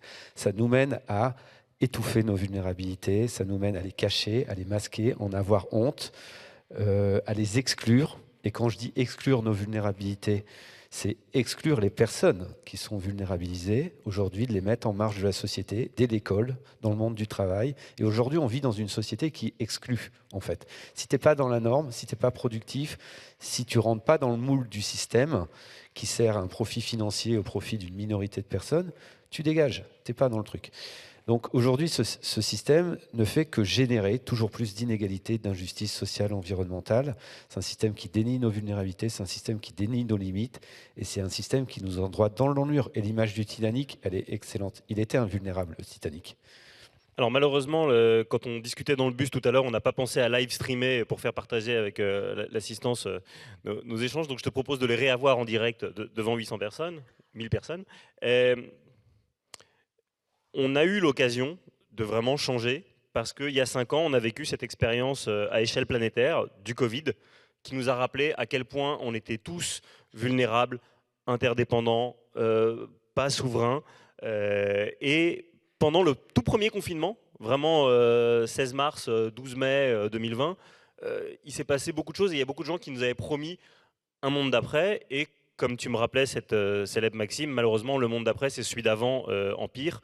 Le trafic aérien bat des records historiques et l'entreprise Chine déverse ses saloperies un peu partout dans le pays, alors que 100% de leurs jouets pour enfants sont jugés non conformes aux normes européennes. On n'a pas appris de l'expérience du Covid alors qu'elle nous montrait tout. Comment est-ce que tu expliques ce déni face à quand même une bonne grosse crise? Là, on a raté une crise avec le Covid. Ah, c'est une belle crise ratée, ouais. Mais elle n'était pas assez profonde. Quand même. Alors je sais bien qu'il y a eu des personnes qui ont souffert de ça, ont perdu des proches, etc. Mais c'est une crise qui n'a pas été assez profonde, qui n'a pas assez ébranlé l'économie, etc., etc. Bref, on ne va pas débattre du Covid. Maintenant, si tu descends à une plus petite échelle, à l'échelle des entreprises pendant le Covid, si tu observes, il y a une minorité d'entreprises, malheureusement, qui se sont effondrées. Tu as une minorité d'entreprises, heureusement, qui ont profité de la crise pour se transformer et adapter leur méthode, leur modèle d'affaires, etc. Et qui ont profité de ça pour se transformer et créer de la valeur et se développer plus fortement ensuite. Et puis, tu as une majorité d'entreprises qui ont développé énormément de ressources, mais pour revenir à l'état d'avant. Voilà. Donc, au final, dans notre société, on est resté à l'état d'avant. Toi, chez Advent, ça a changé des choses parce que j'entends chaque année dans les baromètres des risques, les risques de délinquance physique qui chutent, mais les risques cyber qui explosent comme jamais on a vu. Donc, est-ce que pour toi, il y a un avant après Covid ou ça n'a rien à voir? Oui, il y a un avant, un après. De toute façon, le Covid a renforcé encore la dématérialisation, la digitalisation des infrastructures, des organisations, etc. Donc, à partir du moment où on digitalise toujours plus, les risques vont avec. Voilà. Donc les besoins et les enjeux en cybersécurité sont toujours plus forts, surtout dans un contexte géopolitique où aujourd'hui la première arme de guerre, c'est la désinformation et c'est la cyber. Voilà. C'est comme ça qu'aujourd'hui on neutralise un pays, on détourne une démocratie, etc. Donc oui, la cybersécurité, c'est un enjeu de souveraineté, etc. Mais pour revenir à ce sujet de la toute-puissance, etc., moi je pense que si on va dans cette voie-là, on va vers l'effondrement. Voilà. Donc on est à la croisée des chemins. Moi, j'ai un médecin indien qui m'a expliqué, quand fait partie des personnes que je suis allé voir quand j'ai appris mon diagnostic vital engagé, qui m'a dit: Alexandre, tu vas apprendre, ou j'espère que tu vas apprendre, que la maladie est une renaissance. Et moi, toute mon expérience m'a fait comprendre qu'une situation de vulnérabilité, elle nous offre l'opportunité de plusieurs chemins. Des chemins qui peuvent être très sombres, très négatifs. Ça, c'est qui nous isole, qui nous amène au repli sur soi et qui nous emmène vers l'effondrement, vers beaucoup de souffrance, vers beaucoup de peur. Et ça, c'est le chemin, malheureusement, qu'on emprunte quand on est dans le déni de la vulnérabilité et quand on n'a pas autour de soi l'environnement capable d'accueillir, d'accepter cette vulnérabilité. Et c'est ce que vivent une majorité des Français qui sont confrontés à des situations personnelles de vulnérabilité, la maladie, le deuil, etc. etc. Parce que n'a pas l'environnement, très généralement au travail, à l'école, et même peut-être chez soi, pour accueillir ça et pour entourer, accompagner cette vulnérabilité, pour permettre à la personne de prendre un meilleur chemin. Mais heureusement, il y a des chemins qui peuvent même être diamétralement opposés. La vulnérabilité, c'est le point de départ de toute transformation, de toute transition, de tout progrès, de toute évolution. Il n'y a pas un progrès possible, une évolution possible, sans à la base la conscience d'une vulnérabilité ou une vulnérabilité partagée. C'est pareil, c'est une loi universelle qui régit la vie sur Terre donc depuis 4,2 milliards d'années sur Terre, et c'est urgent de le redécouvrir. Il faut reconsidérer, revaloriser la vulnérabilité, parce que c'est le point de départ de toute transition, de toute transformation. On ne peut pas opérer les transformations, les transitions écologiques, sociales, tout ce que vous voulez, dont nos entreprises, dont la société ont besoin, et dont nos démocraties ont besoin, sans une prise de conscience partagée, collective de la vulnérabilité. Alors, deux façons de faire. Soit on attend qu'une énorme crise nous tombe sur la gueule, comme disait mon grand-père. Une bonne guerre. Une bonne guerre, ouais. ça fait du bien, voilà. Oui. Sauf que la guerre aujourd'hui, elle peut détruire l'humanité. Surtout que de plus en plus, elle est gouvernée et contrôlée par l'intelligence artificielle. Donc vous imaginez à quel point tout peut partir en cascade très vite. Donc, soit on attend qu'une grave crise nous détruit toute une partie de l'humanité. Passe au soir. Passe voilà. à la deuxième option, pour qu'on déprime pas trop. Ou soit on prend conscience aujourd'hui de nos vulnérabilités, on en prend conscience collectivement et on change de regard sur la vulnérabilité. On a fait un sondage IFOP l'année dernière, au mois d'octobre, pour lancer le projet Vulnérable, qui indiquait que 84% des Français avaient une représentation négative, voire très négative, de la vulnérabilité. C'est ça qu'il faut changer. Moi, j'ai la conviction, et c'est la raison d'être du projet Vulnérable, que si on fait cette légère modification dans le code source, ouais, celui qui guide nos comportements, et qu'on change ce regard sur la vulnérabilité, qu'on voit l'opportunité qui se cache derrière une vulnérabilité, et qu'on ne voit plus ça comme quelque chose de négatif, mais qu'on développe des représentations beaucoup plus valorisantes et valorisables de la vulnérabilité, on peut changer beaucoup de choses. Les sondages grandeur nature, est-ce qu'on peut allumer la salle 2 secondes? Il y en a combien dans cette salle qui ont une conception négative de la vulnérabilité? Allez, levez la main. Alors, le changement commence ici. Merci Strasbourg. Il y en a un qui a levé la main? Ou ça, c'est juste par narcissisme, des petites différences et vouloir faire son rebelle? Non. Évidemment, les situations de vulnérabilité peuvent entraîner et entraînent généralement, malheureusement aujourd'hui, des situations très difficiles. Ouais. Mais justement, tout est une question d'accueil et d'entourage, d'environnement et d'accueil par l'environnement. Déborah, j'avais des questions sur le Covid, mais je crois que tu avais envie de rebondir sur ce que disait Alexandre, donc ne te prive pas. Ouais. Moi, j'aime bien voir le monde en courbe mathématique. Tu en as mentionné une tout à l'heure, c'est la courbe du deuil, où quand on a une information qui met en péril notre survie, potentiellement, il y a le choc. Après, il y a la colère, après, il y a le déni, après, tu tombes dans la dépression, quand tu te rends compte qu'en fait, tu ne peux pas faire grand-chose, et puis tu remontes dans l'acceptation, l'expérimentation et l'adaptation. Et là, entre nous, on avance dans nos phases, on peut reculer un petit peu, revenir dans la colère et redescendre.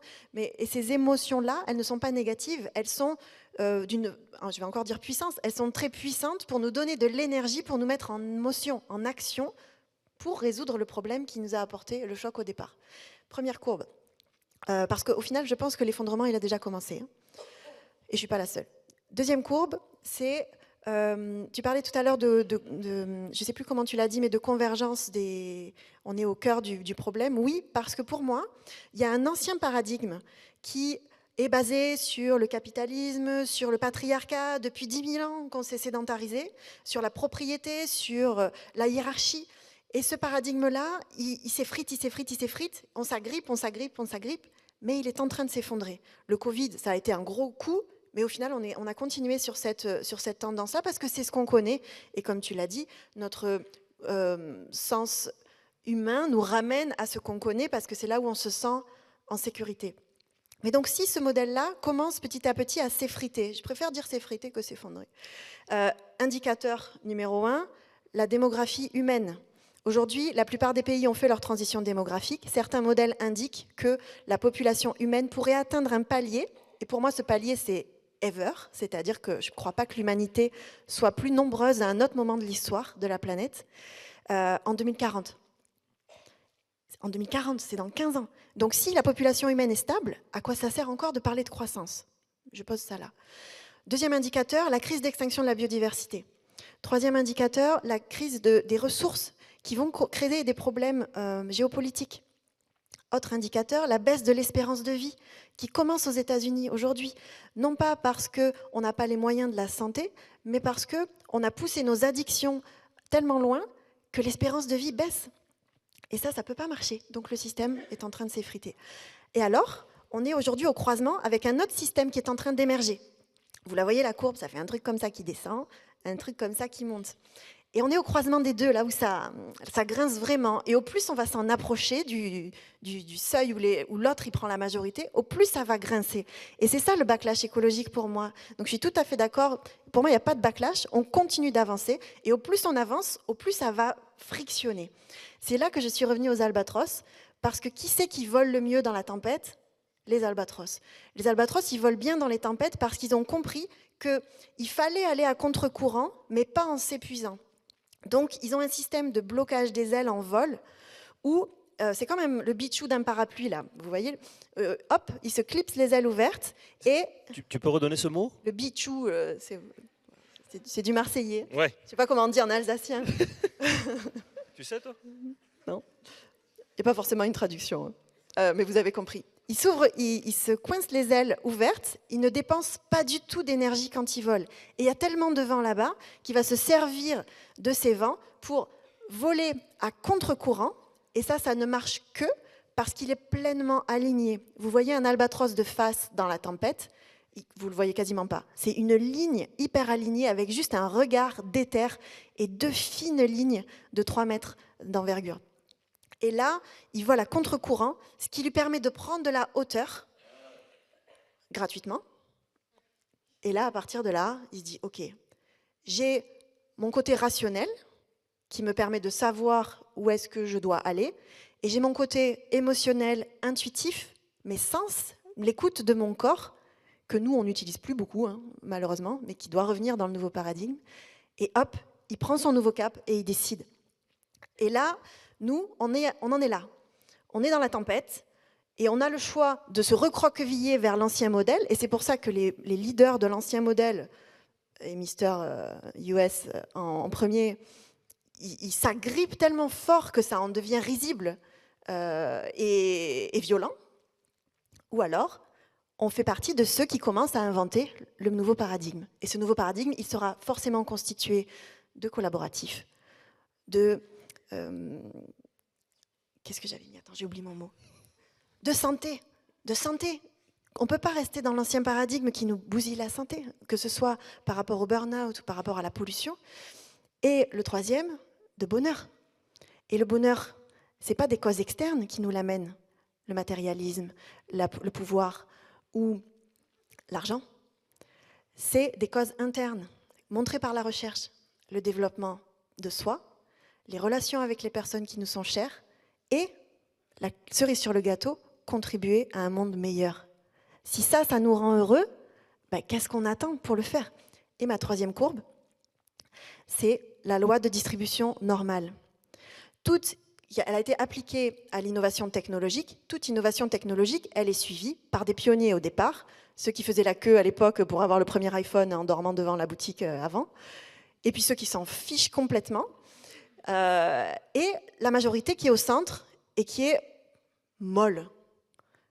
Et aujourd'hui, par rapport à la transition écologique, et qui est pour moi le même combat que la transition sociale, que la transition économique, que la transition médicale, éducative, que nous devons réussir à faire dans ce nouveau paradigme, eh bien, en termes de prise de conscience, je dirais qu'on est arrivé à la majorité tardive, d'un point de vue français, européen, occidental. Majorité tardive, c'est-à-dire qu'on a conscience, on ne fait pas forcément juste sur tout, mais on sait que c'est là. Et par rapport à la prise d'action, le passage à l'action, le leadership nécessaire, on n'a pas encore passé la bascule statistique qui est entre 16 et 33% de cette loi normale pour que, paf, on décide d'une nouvelle norme et que ça devienne une nouvelle mode. Être vulnérable, il faut que ce soit à la mode. Bah, vaste programme. Peut-être juste avant de basculer là-dessus, un mot sur la science, puisque tu évoquais l'IPBES qui nous disait derrière l'arbre au CO2, il y a la forêt, des choses qui sont en train de s'effondrer. Le Covid, l'enquête n'est pas terminée, mais à la base, quand même, le fait qu'on ait viré les pangolins de leur habitat naturel est sans doute grandement lié aux problèmes qu'on vit. Et la déforestation ne s'est vraiment pas arrêtée pendant 5 ans. Les scientifiques, pourtant, avaient alerté sur ce qui se passe. Ils continuent de le faire. Cette année, ils l'ont beaucoup fait quand il y a une loi qui a été promulguée à l'Assemblée nationale, dite loi du plomb. Ils ont été les premiers à enclencher cette pétition qui a eu, je crois, 2,3 millions de signatures, donc une espèce de record historique. Toi, tu le vois comme un signal faible sur ça y est, on commence à mieux entendre la parole des scientifiques, ou en fait, ça va toujours pas. Tu disais toi-même que tu avais quitté la recherche parce que tu n'avais pas assez d'impact, parce qu'on se lisait entre nous. Quel serait pour toi le bon moyen de faire entendre ce que la science écrit noir sur blanc depuis des décennies, quoi, en fait? Le Covid en 3 mots. On savait que ça allait avoir lieu. Les scientifiques savaient que ça allait avoir lieu. Ils savaient que ça allait partir d'Asie du Sud-Est, comme les prochaines pandémies, ou alors d'Afrique centrale. Parce qu'il y a une forte densité de population, une forte tension sur les animaux sauvages, parce qu'il y a de la chasse et pour la nourriture, parce qu'il y a du trafic d'espèces. Vous voyez, surexploitation des espèces, introduction d'espèces invasives, dégradation des habitats. On a déjà 3 des causes d'extinction de l'IPBES, plus un climat chaud et tropical avec une grande densité humaine. Donc on a 2 zones dans le monde où on sait que c'est des viviers à pandémie, et ce n'était que le début là. Donc déjà, on savait que ça allait arriver. Et c'est une conjonction de toutes les menaces. Moi, j'étais très contente quand il y a eu le Covid, parce que je me suis dit, ça y est. C'est justement la bascule qu'on attendait. Bon, bien sûr, j'étais pas contente d'être enfermée chez moi ou qu'il y ait des gens qui meurent, mais en même temps, ça nous mettait le coup de pied aux fesses qu'il fallait. Et pour une fois, il y avait des scientifiques, il y avait des graphiques. L'État présentait à la télé des graphiques où ils expliquaient leurs décisions. Et je trouvais ça super. Jusqu'au moment où j'ai regardé ces graphiques et je me suis dit, mais attends, pourquoi il n'a pas montré l'histogramme de quelques mois avant, et en fait, ils ont fait de la manipulation de données. Et ça a décrédibilisé la parole des scientifiques. Donc, pareil, pour moi, c'est l'ancien monde qui s'agrippe. Et plus de scientifiques doivent rentrer dans les conseils d'administration, prendre la parole publiquement.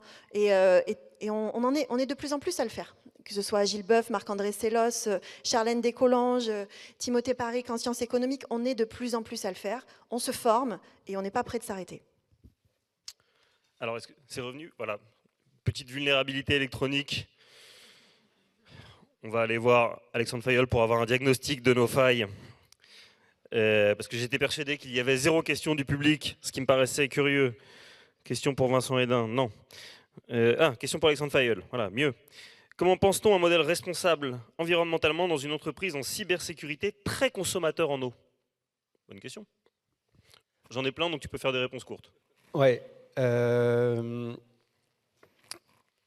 Chez Advance, enfin voilà, il y a plein de choses à dire là-dessus.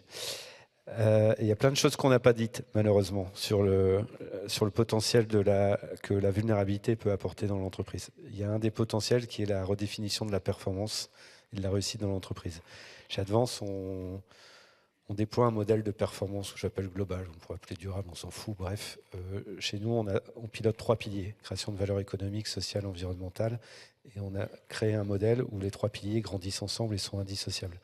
Aujourd'hui, on redistribue. Moi, j'ai un credo entrepreneurial que je suis depuis le début. C'est plus une entreprise crée de la valeur sociale, environnementale, plus elle nourrit une performance économique, parce qu'elle nourrit l'engagement, la fierté de ses équipes, ses clients, etc. Et plus elle augmente sa valeur financière. Donc moi, je capte 50% de cette valeur financière pour la réinvestir dans la performance sociale, environnementale de l'entreprise. Donc en fait, plus Advance fait de la croissance économique, plus elle génère de la performance financière, plus cette performance financière, on capte une partie plus importante qui va nourrir la performance sociale, environnementale, etc. Voilà. Donc à travers nos métiers, on agit de plusieurs façons. Donc déjà en captant cette valeur financière pour financer des initiatives où on fait tout un tas d'initiatives et de programmes qu'on opère nous-mêmes pour créer de la valeur sociale et environnementale. On dirige également nos activités cyber vers des organisations à impact. Aujourd'hui, 55% de nos clients sont, d'après Bicorp, des organisations à impact positif. Voilà, on travaille beaucoup à protéger des hôpitaux, des services publics, des institutions publiques partout en Europe. Donc on agit, voilà. Donc effectivement, donc aujourd'hui, Advance n'a pas une empreinte négative sur le plan social ou environnemental. On a une empreinte largement positive. Toutes les initiatives qu'on mène, qu'on pense, voilà. Donc après, effectivement, il y a un sujet qui est majeur, qui est l'empreinte du numérique, parce que forcément, pour délivrer nos services, on opère des technologies numériques, etc., qui demandent de plus en plus de capacités, etc., etc. Et c'est rien par rapport à ce que l'IA va apporter. Et c'est un vrai sujet, l'IA. Est-ce que l'IA, demain, amène que 80% des émissions de CO2 vont être liées au numérique dans quelques années, alors qu'aujourd'hui, c'est quelques pourcents, ou est-ce que l'IA va trouver la solution pour que le numérique ne soit plus une empreinte? Il y a 2 débats aujourd'hui autour de l'IA. En tout cas, ce qui est sûr, c'est que d'abord, nous, on est obligé de jouer avec les mêmes armes que les cyberattaquants, que des États qui sont agressifs. Voilà. De toute façon, il n'y a pas le choix. On ne va pas se battre contre l'IA, on ne va pas se battre contre des forces numériques avec des armes de poing, etc. Donc voilà, il n'y a pas le choix. Maintenant, la question, c'est comment on peut faire exister une éthique et une régulation au niveau mondial sur le numérique, sur l'IA. On a régulé l'arme atomique après la Seconde Guerre mondiale.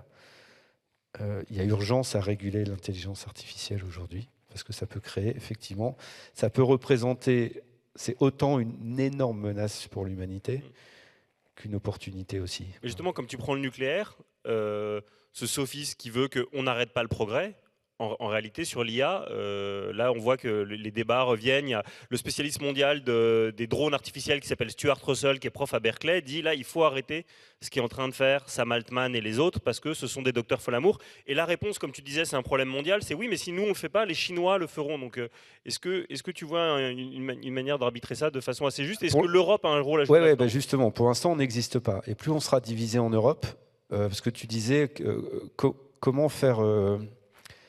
Comment exister face à ces comportements, ces attitudes, ces postures d'invulnérables autour de nous? C'est justement, je pense qu'il faut affirmer une autre voie. Et pour moi, j'aimerais que ce soit la place de l'Europe de faire cette autre voie, parce qu'aujourd'hui, on n'existe pas sur l'échiquier mondial. Et plus on sera divisé, plus on sera des nations divisées, moins on existera. Et plus on sera isolé, plus on sera faible. Et c'est ce que cherchent les gens qui veulent prendre le contrôle sur le monde, c'est à nous détruire, à nous diviser, à nous isoler, parce que seul, on est plus faible. Moi, je rêve qu'en France, qu'en Europe, on puisse réétablir, réunifier les nations pour créer un idéal européen, pour affirmer nos valeurs humanistes, nos valeurs démocratiques, et les défendre et les préserver, et exister sur l'échiquier mondial. Voilà. Et peut-être que cette vulnérabilité ou ces vulnérabilités auxquelles on est confronté aujourd'hui, sur le plan géopolitique, sur le plan mondial, c'est peut-être, en tout cas moi je l'espère et je le vois comme ça, c'est peut-être l'opportunité d'une renaissance. En espérant que ce ne soit pas un message politique, évidemment. Mais bon, on l'a répété. Il y a une question plus... J'ai pas de vocation politique, j'ai qu'une vocation entrepreneuriale. Il y avait une question compliquée qui arrivait, qui était « Est-ce que ton livre, Alexandre, peut servir à une personne qui vient d'apprendre son cancer ?» La réponse de moi qui l'ai lu, c'est oui. Donc je vous conseille encore une fois, il est à la sortie. Déborah, on te dit « Si ni la recherche, ni le leadership n'ont vraiment d'impact, quel secteur permet de faire ton livre ?» Je n'ai pas dit que ça n'avait pas d'impact. Attention, il n'y a pas de dualisme là-dedans. Je pense qu'il faut aller chercher là où ça en a le plus. Aujourd'hui, et puis c'est un petit peu ce que je voulais vous dire comme message, parce qu'il ne nous reste pas beaucoup de temps. Aujourd'hui, moi, je continue d'explorer qu'est-ce que c'est qui peut faire bouger un maximum de personnes le plus vite possible, tout en ayant ce paradoxe de ralentissement. Parce qu'aujourd'hui, si on veut ressentir plus nos intuitions, si on veut avoir la clarté d'esprit, s'enlever le stress et utiliser nos émotions comme des leviers de puissance d'action, il y a plein de paradoxes. Et justement, la question sur l'eau par rapport à la cybersécurité, c'en est un aussi. Donc, j'ai travaillé un peu comme une fadade, j'allais dire, de manière assez acharnée là, ces dernières années, pour mettre au point une méthode qui, pour moi, est la boîte à outils ultime pour traverser l'incertitude et trouver votre cap d'impact dans l'incertitude. Parce qu'il n'y a pas qu'un cap, il y a une direction qui est celle du nouveau paradigme qui émerge, et il y a chacun d'entre nous qui avons nos forces, nos histoires, nos vulnérabilités. Qu'est-ce qu'on fait pour trouver cet alignement qui nous permet d'avancer dans la tempête? En gros, voilà l'image. Et cette méthode que j'ai créée, ça s'appelle la boussole des leaders d'envergure, parce que je suis convaincue que c'est toujours une histoire de leadership, et elle permet de mettre en évidence 20 blocages. Et le premier point cardinal, qui prend 5 blocages, c'est justement naviguer nos paradoxes. Moi, j'ai beaucoup souffert quand j'avais le mouvement Airship Sisters, des injonctions à la pureté militante. C'était épuisant, et c'est ce qui nous a détruits émotionnellement, qui nous a fait perdre beaucoup de temps, beaucoup d'énergie pour rien. Faut qu'on accepte qu'on ne sera jamais parfait dans un monde parfait. De toute façon, ce serait nul. Donc, déjà, et aussi qu'on a, et c'est un quiz que je fais dans chacune de mes conférences, en début de conf. Bon, là, c'est pas une conf, donc vous l'avez pas vécu, mais je pose 5 questions sur l'état du monde. Les gens sont convaincus qu'ils ont tout juste, et ils font tout faux. C'est jouissif. Parce que ça met en évidence, d'une part, le sentiment de notre surpessimisme ambiant, qui est un des blocages que je décris dans la boussole, et d'autre part, notre ultra-crépidarianisme. Qu'est-ce que c'est ce mot? C'est le fait qu'on croit qu'on sait. Et ça, c'est grave. Ce blocage-là, il est grave. Donc, petit à petit, je débug 20 blocages et j'apporte 20 solutions avec des exercices. 2 types d'exercices. Des exercices d'écologie intérieure et des exercices d'écosystème externe. Parce que, comme tu l'as dit, je suis convaincue que cette transition, elle se fera, et on a déjà toutes les solutions, il n'y a pas besoin d'aller chercher 150 000 technologies différentes, c'est contre-productif. Elle se fera quand on aura compris que les solutions, elles sont à l'intérieur de nous, que la transition doit se faire en alignement pour incarner qui on est, pour impacter plus fort. C'est tout bête. Et donc, juste un petit message perso, je recrute une promotion pour cette masterclass-là, qui est un cours en ligne, et il reste 2 jours pour candidater, si jamais il y a une personne qui est intéressée. Alors, il nous reste 4 minutes et j'ai quelques questions. Sur la pureté militante, vous allez sur le site Bon Pote et vous lisez l'article « Tu es écolo et tu as un iPhone » où vous aurez toutes les réponses à cette question angoissante. Steve a noté que l'édition 2026 aura pour thème l'ultra-crépidarianisme. Et donc, réponse courte, mais il y avait une très bonne question, c'est est-ce que l'expérience de la vulnérabilité est nécessaire pour agir ou pour prendre conscience? Parce que là, vous parlez de vos propres vulnérabilités, mais en fait, on y a répondu, c'est que c'est universel, on en a tous. Oui, et puis des expériences de vulnérabilité, on en croise tous les jours. Voilà. Donc, la capacité des individus, des organisations à les identifier, à les prévenir et à les accueillir, les accompagner, ça fait toute la différence entre un chemin de souffrance et de difficulté et un chemin de transformation, d'innovation et de coopération. Et on voit l'effet systémique. On voit qu'une organisation, et je vous invite à aller découvrir sur vulnérable.org le guide pratique dédié aux entreprises sur comment libérer le potentiel de la vulnérabilité en entreprise. Alors, je crois que oui, voilà. Donc, vous avez hop, vous pouvez scanner le QR code pour découvrir le guide. La capacité des individus, des organisations à faire à capter chaque situation de vulnérabilité pour les transformer en force collective de coopération, c'est une compétence clé qui devient le radar qu'on doit avoir, qu'on doit développer dans les organisations, dans ce contexte d'incertitude et de crise. Parce qu'aujourd'hui, je ne connais pas un chef d'entreprise aujourd'hui qui est capable de se projeter à plus de quelques mois. C'est impossible. Tout le monde est dans le noir aujourd'hui. Ce qui est déjà beaucoup, dirait Sébastien Lecornu. Je crois qu'il y a une autre slide qu'on peut... Pardon, c'était facile. Qu'on peut projeter sur une tribune que tu... Oui, désolé. Voilà. Est-ce que tu peux nous dire quelques mots sur cette tribune ? Oui, on a lancé début septembre une grande campagne à destination des entreprises et des dirigeants d'entreprises, justement pour les interpeller, les sensibiliser, les amener à changer de regard sur la vulnérabilité et à s'emparer de ce potentiel. La vulnérabilité, c'est un potentiel complètement inexploité aujourd'hui dans les entreprises. Et justement, peut-être en conclusion, si on veut libérer les freins aux transitions, aux transformations dont on a besoin aujourd'hui dans nos entreprises pour opérer les transitions nécessaires, dans nos entreprises comme dans la société, moi j'ai la conviction que ça passe par un changement de regard sur la vulnérabilité, par commencer par reprendre conscience, reconsidérer, valoriser nos vulnérabilités et changer de regard sur ça. Voilà. Point de départ à toute transition. Ça a été un peu le leitmotiv de nos échanges pendant 1 heure. Alors, nous, on a plus de 20 ans et il y a une question qui arrive pour ceux qui ont 20 ans et je voudrais te la poser, Déborah, en conclusion.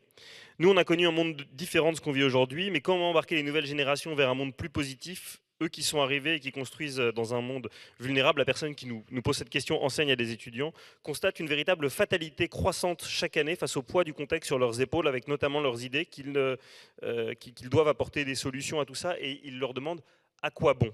Donc comment est-ce qu'on surpasse le fatalisme qui peut s'entendre, puisque comme tu le disais, et il faut être un peu réaliste, il y a beaucoup de choses qui s'effondrent. Ce fatalisme, il peut s'entendre et il s'entend d'autant plus que la précarité est forte. Moi, venant de Marseille, j'ai déjà organisé des débats avec des jeunes où il y avait en gros les riches d'un côté qui disaient « mais si, on va se mobiliser » et les pauvres qui disaient « mais laisse tomber, ça ne marchera pas ». Et c'était vraiment très, très choquant, ça m'a mis une grosse claque. Qu'est-ce qu'on fait ? On se forme. On se forme le plus tôt possible avec des outils pour se connaître soi-même. Moi je crois beaucoup à ça. Qui tu es, quelles sont tes valeurs, d'où tu viens, comment ton histoire joue sur qui tu veux devenir et qu'est-ce qui n'est pas tolérable pour toi, jusqu'où tu ne veux pas aller, qu'est-ce que tu laisses de côté. Donc ça, c'est vraiment des choses essentielles au départ. Et ensuite, et c'est ce que j'essaye de faire dans tout ce que je crée, comprendre. Ne surtout pas rester tombé dans le blocage de l'indifférence. L'éco-indifférence notamment. Le fait qu'on se fout du vivant. Aujourd'hui, qui c'est qui connaît les noms des espèces, des petites bêtes qu'il voit autour de lui ? Les chants des oiseaux, la saisonnalité des espèces qu'on a autour de nous. C'est magnifique là, à l'automne à Strasbourg. Nous, on n'a que des trucs tout verts toute l'année. Je vous dis ça parce qu'il y a plein de blocages qu'on a et les solutions, elles existent. Donc, surtout pas avoir de fatalité. À partir du moment où on est fataliste, c'est la merde, je dirais. Hein. C'est l'arrêt. Et il faut continuer d'avoir des projets, d'avoir des envies. Et ces envies, elles viennent que si tu crois à l'avenir. Donc, si la vulnérabilité est le point de départ de l'avenir, ayons des rêves, ayons une vision qui nous donne envie. Juste un dernier truc très important. On a parlé beaucoup de vulnérabilité dans le monde urbain. Pour avoir vécu dans des zones naturelles, sauvages, la vulnérabilité, c'est la base également. Quand je travaille en Antarctique, tu n'as pas le droit de te faire mal. C'est les consignes qu'on a. Vous n'avez pas le droit d'avoir un accident. Parce que de toute façon, il n'y a pas d'aide. Tu peux pas te louper. Donc ça te remet en perspective la façon de vivre ta vie au quotidien. Et ça peut être la même chose s'il y a un effondrement et que le système de santé ne marche plus. Et autre point, ça m'est déjà arrivé aujourd'hui quand je pilote les zodiacs dans les cimetières d'iceberg ou quand on marche sur de la glace gelée, ça m'est déjà arrivé de sentir que je pouvais risquer ma vie pour sauver un pote. Et ça aussi, c'est des choses que quand tu les ressens, ou alors en marchant en forêt tropicale, de sentir que j'étais pas en haut de la chaîne alimentaire. Je peux te dire que ça te remet à ta place. Et pareil avec les ours polaires. Des choses à expérimenter, messieurs, dames. Et d'ailleurs, ce qui est important de préciser, c'est pas que la vulnérabilité est le point de départ en tant que tel, c'est la conscience d'une vulnérabilité qui est un point de départ. Et peut-être l'espoir, c'est qu'aujourd'hui, les jeunes générations sont beaucoup plus conscientes de leur vulnérabilité et beaucoup plus décomplexées sur ce sujet de la vulnérabilité que n'étaient nos parents et la génération des boomers qui ont foutu cette merde. Voilà. Mais à culpa les boomers, merci beaucoup à tous les deux, bonne journée à tous. Déployer sa vie comme un albatros. Vulnérable, les deux sont disponibles à la sortie.